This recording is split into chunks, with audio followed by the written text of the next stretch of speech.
Hey guys, I have another story today for you. This is the story of Joseph, and I'm not sure if any of you guys are familiar with it or not, but this is such a great story that shows that even though terrible things might happen to us and people might do horrible things, that God is there with us, and that He will bring even good out of it to some degree. So we are going to read from Genesis 37, and some of it I'm going to read, some of it I will summarize because it's a lot.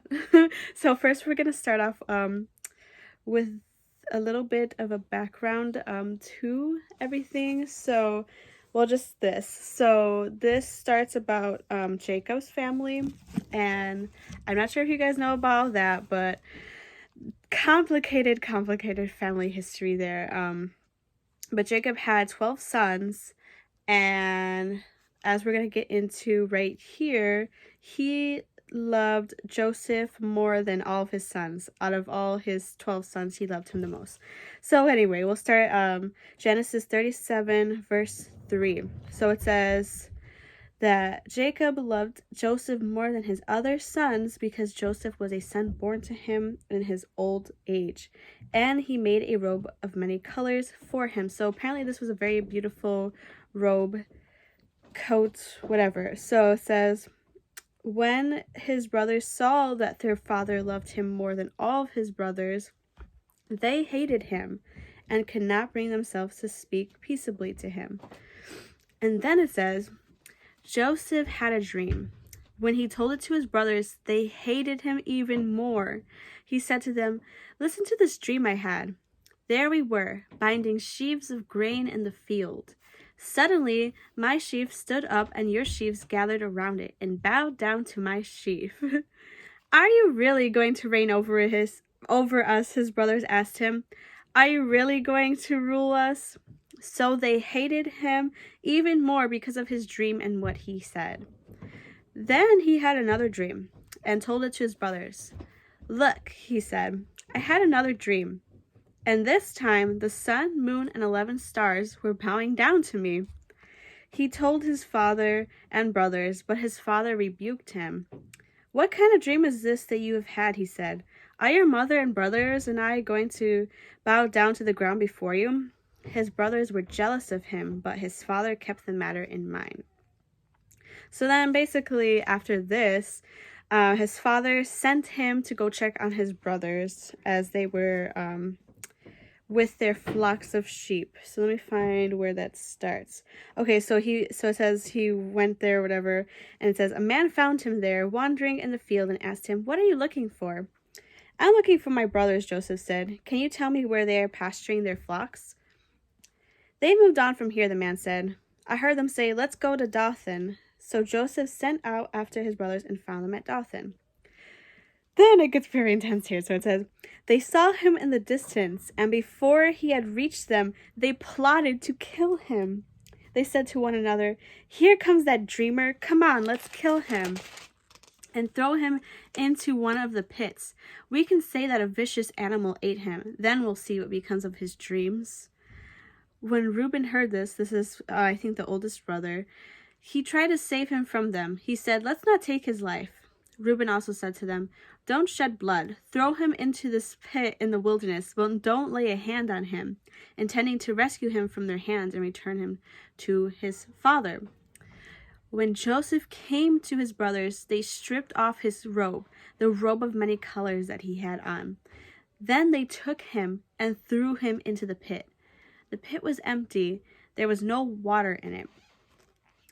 Then they sat down to eat a meal. They looked up, and there was a caravan of Ishmaelites coming from Gilead. Their camels were carrying aromatic gum, balsam, and resin going down to Egypt. Then Judah said to his brothers, "What do we gain if we kill our brother and cover up his blood?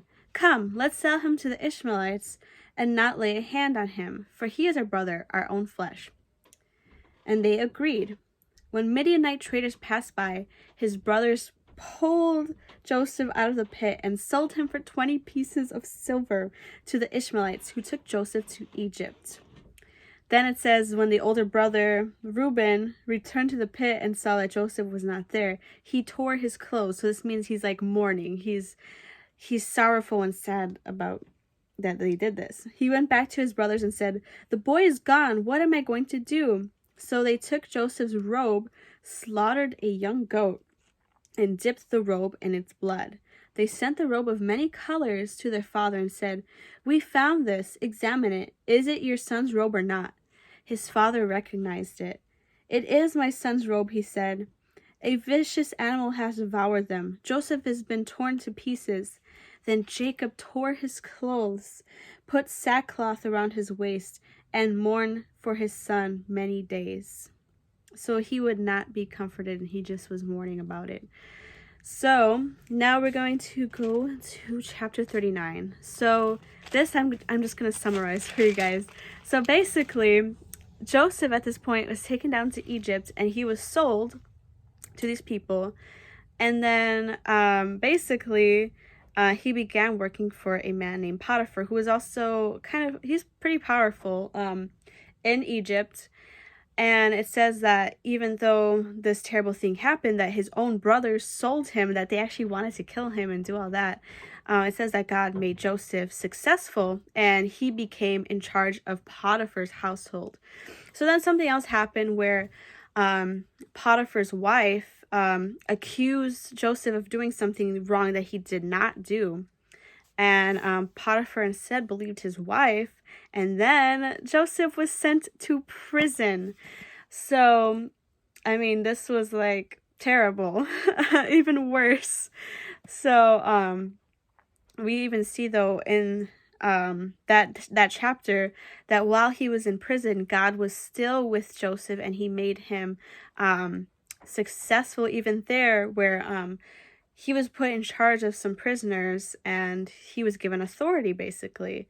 So then there comes a point where some of the prisoners he's there with, I think it was like a cupbearer for Pharaoh, and then the baker of Pharaoh, they had dreams, like really weird dreams. And then they were talking about it, and Joseph, he was able to interpret the dreams and tell them what it meant. So basically, the baker, I believe it was, he was going to die. Basically, the king or the pharaoh was going to have him killed. And then the cupbearer, he was going to be basically restored to his job of being Pharaoh's cupbearer. So anyway, that whole thing happened where the cupbearer was restored to his position, and he forgot about Joseph. He forgot what he helped him with, and Joseph was there for another 2 years.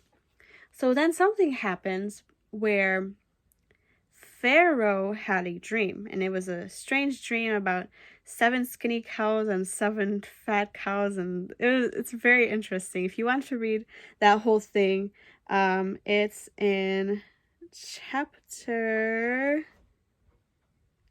48 and 41. So basically he had a dream, and then Pharaoh tried to have some people interpret it, but they could not interpret the meaning of his dream. And then the cupbearer, he remembered Joseph. He was like, "Oh, I know someone who can interpret what your dream means." So Joseph was brought to Pharaoh, and then he tells him, "God is the one who interprets these dreams, and I just tell you what it means." So basically what Pharaoh's dream meant was that there would be 7 good years for the land, 7 years of it being plentiful and good, but then after that there would be 7 years of famine, where there was no food, where there's no, I guess, rain, and everything just is not going well. So then he came up with a plan. This is what we'll do in the 7 years, prepare for the 7 bad years. And so then we can read a little bit from here. So in chapter 41, verse 37, where Joseph tells Pharaoh his plan, he says, "The proposal pleased Pharaoh and all his servants. Then Pharaoh said to his servants, 'Can we find anyone like this, a man who has God's spirit in him?' So Pharaoh said to Joseph, 'Since God has made all this known to you, there is no one as intelligent and wise as you are. You will be over my house, and all my people will obey your commands. Only with regard to the throne will I be greater than you." Pharaoh also said to Joseph, "See, I am placing you over all the land of Egypt." So he's making second in command. So what we're seeing so far is that Joseph was sold by his brothers, and there were a lot of bad things that happened. First of all, starting with that, they wanted to kill him, but then they ended up selling him. And then with Potiphar, and he was ended up being sent to jail for a while and all that. But now he's being made second in command over Egypt. So that shows that God was with him. And even Pharaoh recognized that God was with him. He said that he could see God's spirit is in him. So then he is second in command. And then it said, talking about the famine. Okay, so there were the 7 good years, and Joseph went on with his plan of preparing for the 7 bad years, but then the famine happened. So it says in 41 verse 56, it says, "Because the famine had spread across the whole country, Joseph opened up all of the storehouses." So this is where all the food, all the grain, everything was stored in, and sold grain to the Egyptians, for the famine was severe in the land of Egypt. Every nation came to Joseph in Egypt to buy grain, for the famine was severe in every land. So it's not just Egypt, it's all the surrounding countries around there. So then it says that Jacob, Joseph's father, learned that there was grain in Egypt. So remember, everybody thinks, well, not everybody, okay, the brothers know that they sold Joseph into slavery, but his father thinks that he's dead. So anyway, this is chapter 42 now. When Jacob learned that there was grain in Egypt, he said to his sons, "Why do you keep looking at each other? Listen," he went on, "I have heard there is grain in Egypt. Go down there and buy some for us, so that we will live and not die." So 10 of Joseph's brothers went down to buy grain from Egypt. And the important part to note is that Joseph's younger brother, the youngest one, he was not sent to go. So then it says in verse 5, "The sons of Israel / Jacob," the same person, were among those who came to buy grain, for the famine was in the land of Canaan. Joseph was in charge of the country. He sold grain to all its people. His brothers came and bowed down before him with their faces to the ground. When Joseph saw his brothers, he recognized them, but he treated them like strangers and spoke harshly to them. "Where do you come from?" he asked. "From the land of Canaan to buy food," they replied. Although Joseph recognized his brothers, they did not recognize him. Joseph remembered his dreams about them and said to them, "You are spies. You have come to see the weakness of the land." "No, my lord, your servants have come to buy food," they said. "We are all sons of one man. We are honest. Your servants are not spies." So basically it goes back and forth of him accusing them, and he's kind of messing with them because they don't know that it's him. So then same thing happens, and then basically he says, "This is how you're going to be tested that you're not spies. Send for your youngest brother to come, and one of you have to stay here until he arrives." So there's all kinds of drama with that, basically. And then they end up saying among themselves, they're talking to each other, not talking to him. And also, this is another important thing. They don't know that he understands them because they have an interpreter that is telling them, "Oh, they said this, he said this." So like they're interpreting it that way. So then they're talking among themselves, and then they said, "Obviously, we are being punished for what we did to our brother. We saw his deep distress when he pleaded with us, but we would not listen. That is why this trouble has come to us." So because the whole thing was happening where with their brother, that they had to go get him, and then one of the brothers needed to stay there, and they kept him in the prison for 3 days. So it was a lot going on there. So then it says, "But Reuben replied, 'Didn't I tell you not to harm the boy? But you wouldn't listen. Now we must account for his blood.' They did not realize that Joseph understood them, since there was an interpreter between them. He turned away from them and wept."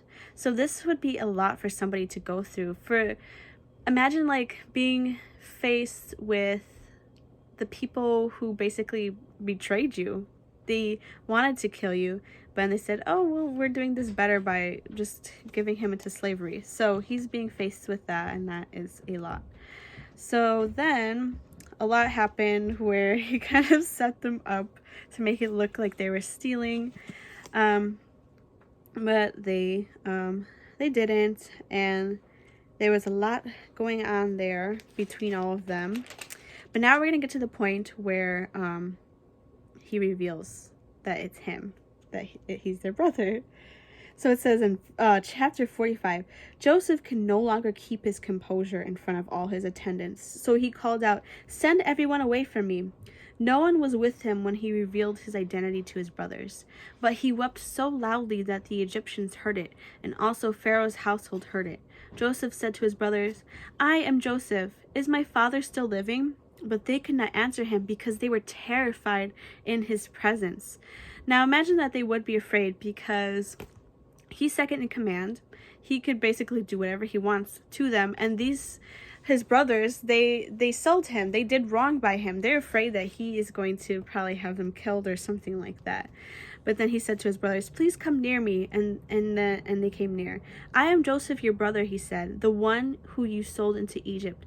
And now don't be worried or angry with yourselves for selling me here, because God sent me ahead of you to preserve life. For the famine has been in the land for 2 years, and there will be 5 more years without plowing or harvesting. God sent me ahead of you to establish you as a remnant within the land and to keep you alive by a great deliverance." Then this is where, wow, what he says here. "Therefore, it was not you who sent me here, but God. He has made me a father to Pharaoh, the Lord of his entire household and ruler over all the land."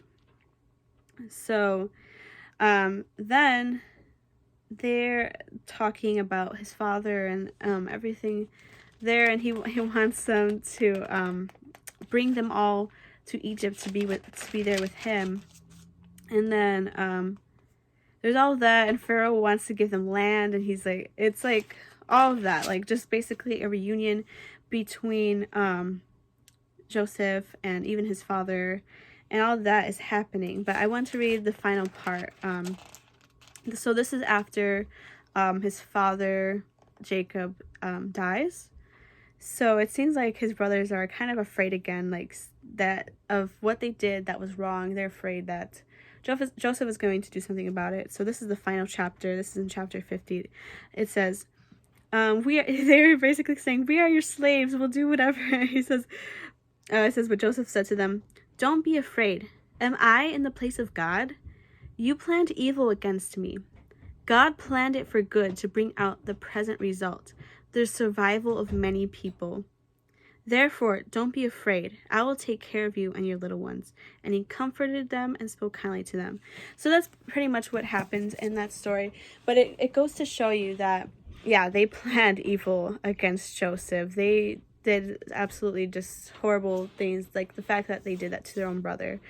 But he says this is more than that. God used it not only to show his faithfulness to Joseph, to show that he made him successful and that he did all of this, and like Joseph went through a lot besides obviously just some of those things. He went through a lot, but the fact that he was able to forgive his brothers for what they did against him, but not only that, how he was able to look at it from a perspective of saying, God used this also so that everybody in the land would not go hungry. He used it for a whole good. So sometimes it's really hard to look at life in that type of way, but I think it's an encouraging thing to be able to look at the story and see that God was faithful even though Joseph went through a lot. So I want you all to know that you can look at this story as something that maybe when you're going through something similar, you can see you intended this for evil, like he was saying to his brothers, you intended this for evil, but God used it for good. So maybe you need to look at certain things in your life in that way and ask God to show you that. And I think this story is just such a great reminder of God's faithfulness.